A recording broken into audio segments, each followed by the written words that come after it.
So, good evening, ma'am. My name is Ian El Castro from Section Golf, and I'm going to discuss my summarization about theory and philosophy of police service.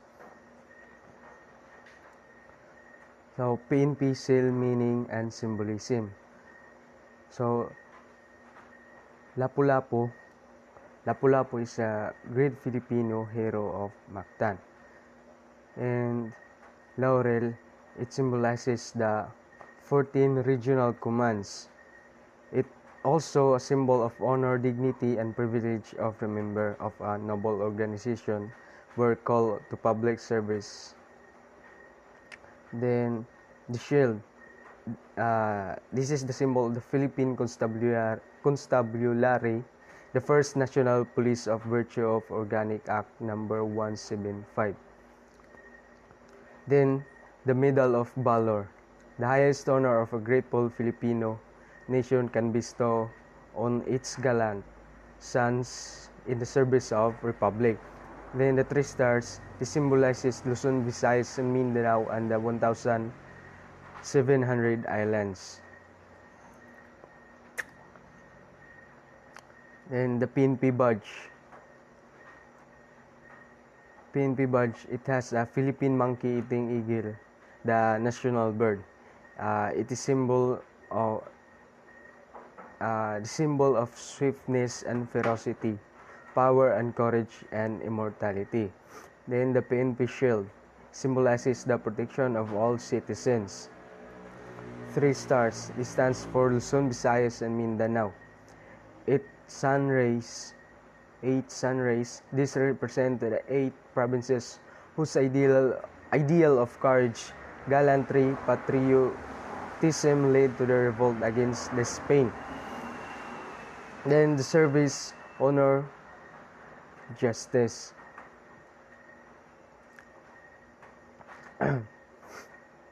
And the laurel leaves, this symbolizes the competency, brilliance, and honor in field of endeavor expected from and every member of the PNP. Then the last one is Philippine National Police.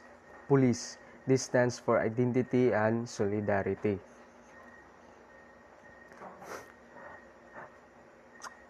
Organizational structure of the PNP. So, organizational structure of PNP is ang PNP is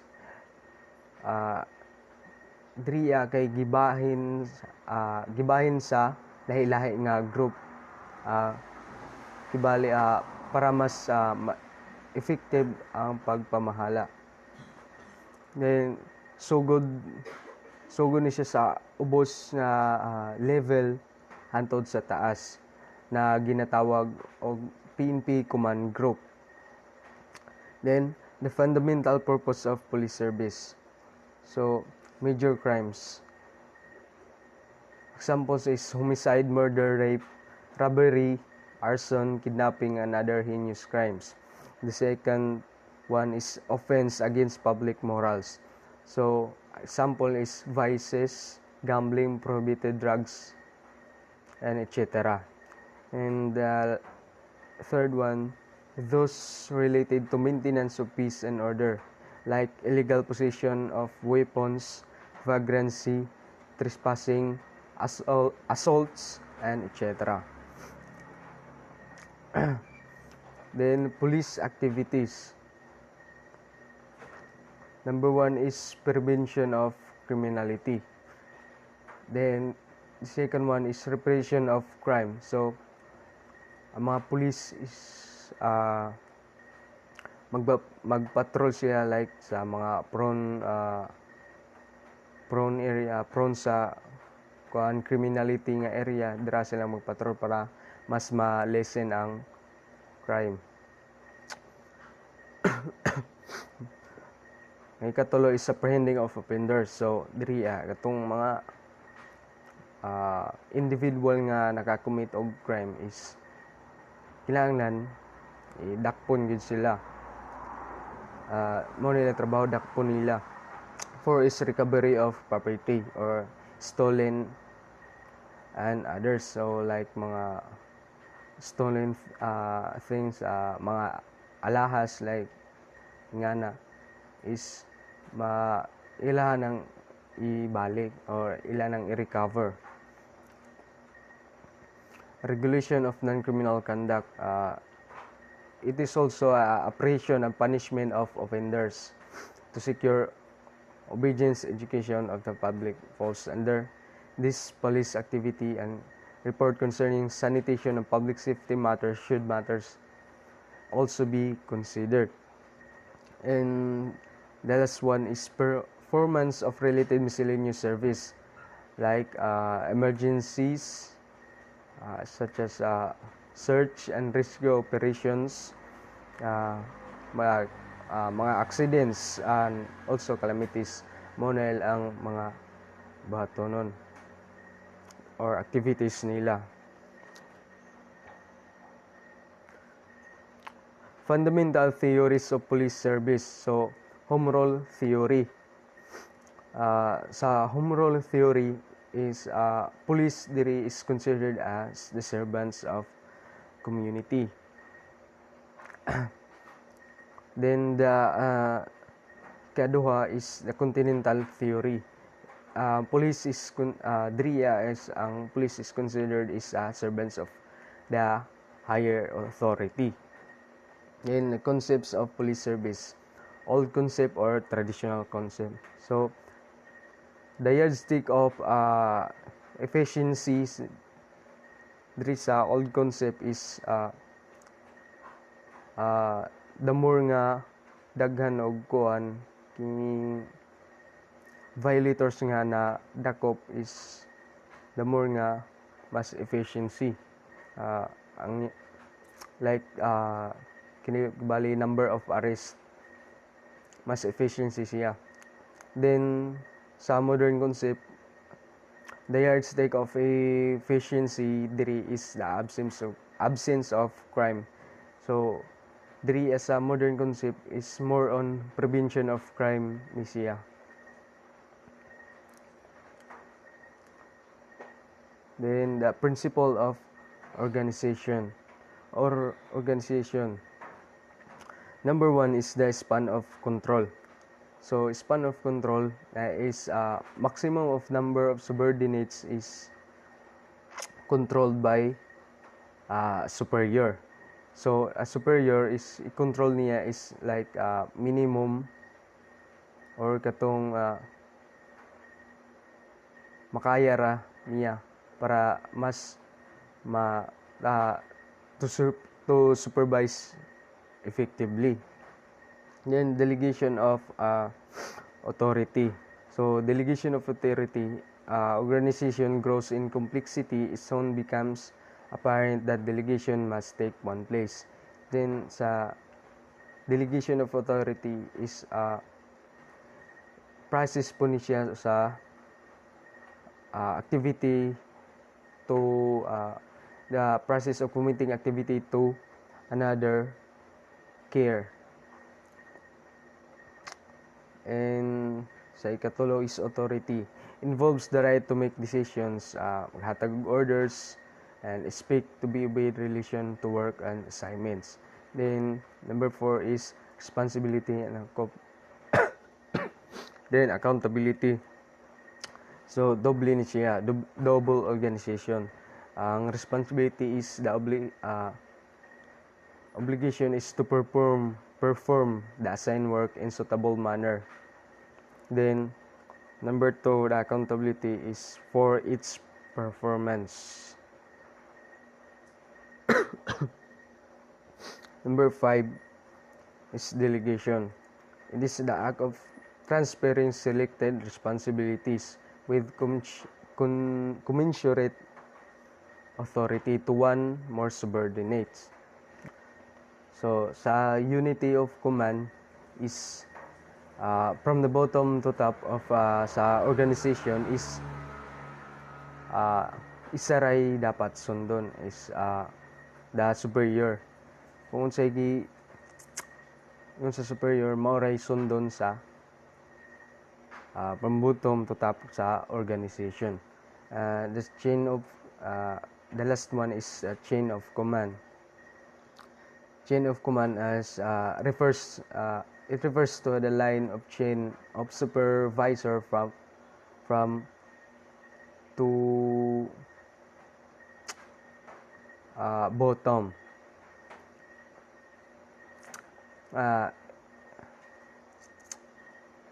Set of officers who takes responsibility and accountability to all actions undertaken by the police. Traditional organizational theories. Number 1, planning. So planning, it is the act of knowing what to do on unsay mga buhatonon. It involves selecting missions and objectives, the police programs and procedures and action to achieve them. Then sa organizing, it is the process of making the organizations fit with its objectives, its resources, and its environment. Then sa staffing, it is done by identifying workforce requirements, inventorying the people available, recruiting, placing, personality, promoting, appraising, compensating, and training of personnel. Then, directing. It is the process of giving orders, commands, directives, or instructions to personnel, or to rule or guide or to rule or guide them in knowing or telling what to do.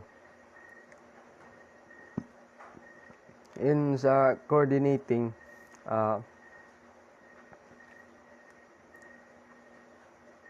different elements within, outside, or organization into an efficient and harmonious relationship, thus making them work together or fit with each other. Then sa reporting, nadri ang kung unsay report diri kung unsay nay nahitabo or inform nga through records sa mga research or mga inspection. Diri i-report. Budgeting. So budgeting is diri ang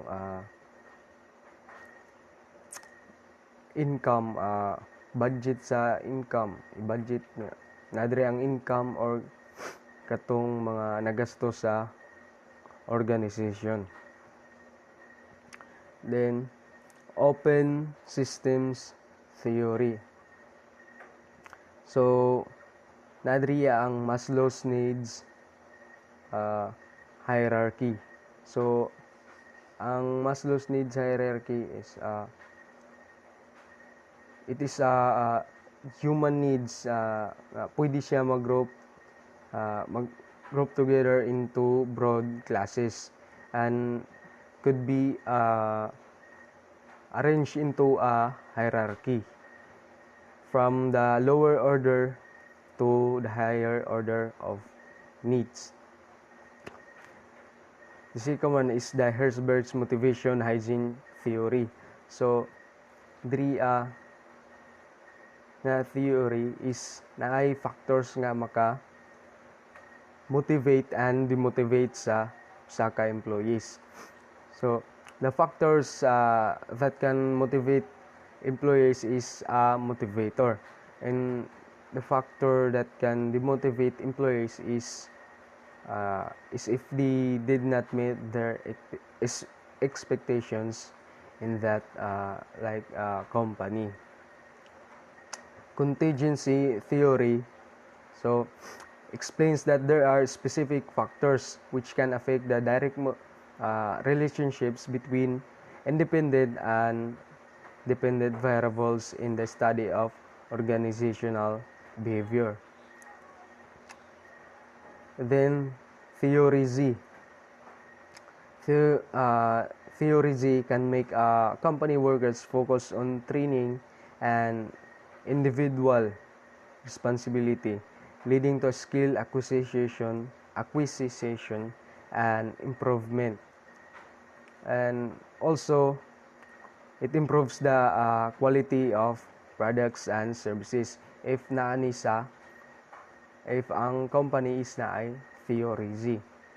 Ngayon sa MacGregor's theory X and theory Y, this has to deal with the perceptions that managers hold for their employees in a way that they generally behave. So, theory X is nadiri ang katong most people nga kining gina-avoid nila ang work or di sila ganahan. Then dapat gina-control ni sila or gina-threaten para mas mo perform sila, tarong sila ang trabaho. Then sa theory Y is nadiri and kabaliktaran sab siya sa theory X. Sa theory Y is motivated, diri ang motivated na sila goal like gusto sila mo trabaho na the new paradigms of administration. So, chaos theory. This theory is used when too much happens too fast. Things seems out of control, and collapse of the organization seems not only be possible, but imminent. Sa quantum theory, the police organization is an energy field. Focus should not only be done on what exists, but also on what possibilities are for the future. Police function. Sa police function is line function. Number 1 is a line function. So ang line function is no name police mission kibali like criminal investigations, traffic direction and control, and crime prevention activities. Then sa staff function, nadiri ang planning, research, inspection, police record system, communication system, budgeting system, crime laboratory services, and community and public relations staff and public relations. Then ang staff function is duha ka functions: the auxiliary or support services and the administrative services. Section 14, Section 30 of Republic Act 6975. So sa Section 30, nadiri ang general qualifications for appointment. For example, is a citizen of the qualifications ni siya a citizen of the Philippines. The height also. The height for female is 1.57 centimeters, and the height for male is 1.62 meters. And also the weight. The weight must not more or less than 5 kilograms from the standard weight corresponding to his or her height, age, sex, and sex. Sa Section 15 is waivers for initial appointments to PNP. So, ang ma-waive ni siya only when the number of qualified applicants fall below the minimum sa ilahang annual quota. Then sa Section 16, selection criteria are under waiver program. The selection of applicants under the waiver program shall subjected to the following minimum criteria. Like applicants who possess least disqualification shall take precedence over those who possess more disqualifications. The requirements shall be waived in the following orders like age, height, weight, education, or the awe. Attrition system for uniform personnel. ah nadriya ang maximum tenure of PNP members. Like sa chief, 4 years ang iyang maximum tenure. Sa deputy chief, 4 years. Director of the staff services, 4 years. Regional directors, 6 years. And provincial city directors is 9 years. Attrition by relief.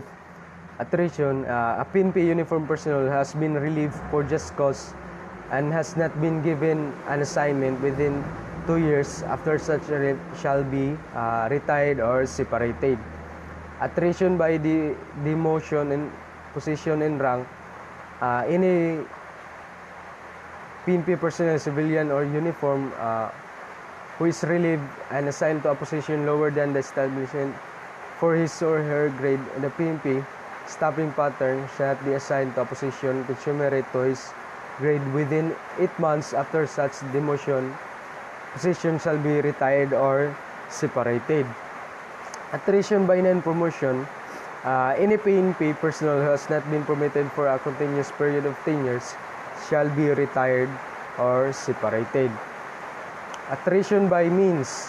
A PNP member or officer at least 5 years of accumulated active service shall be separated based on the following factors, like inefficiency based on poor performance during the last 2 successive annual rating periods, inefficiency based on poor performance for 3 cumulative annual rating periods, and the physical or mental incapacity to perform police functions and duties.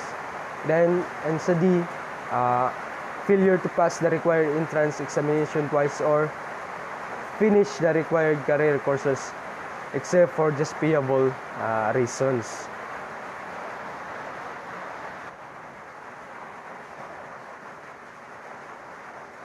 Then, promotion system.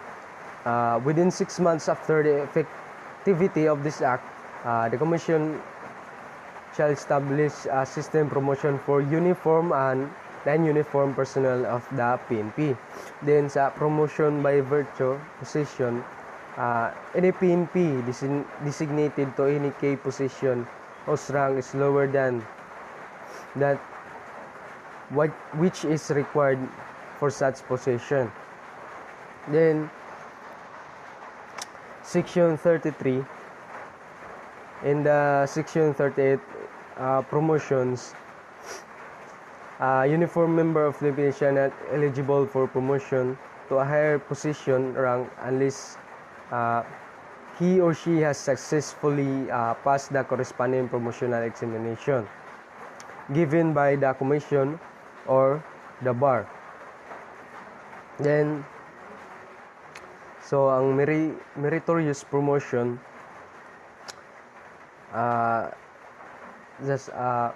muna siya ang race of life, like during sa duty o sa police officer is naay isa ka tao nga nagdala-dala og armas, nagpabuto siya or nangitag away, dayon na disarm niya og nadakpan. So kadto nga police officer is pwede siya ma-promote dayon. Ma-promote siya nga wala niagi og kining examination. Ma-promote siya sa higher rank. So mao ra to ako, ma'am. Thank you and God bless.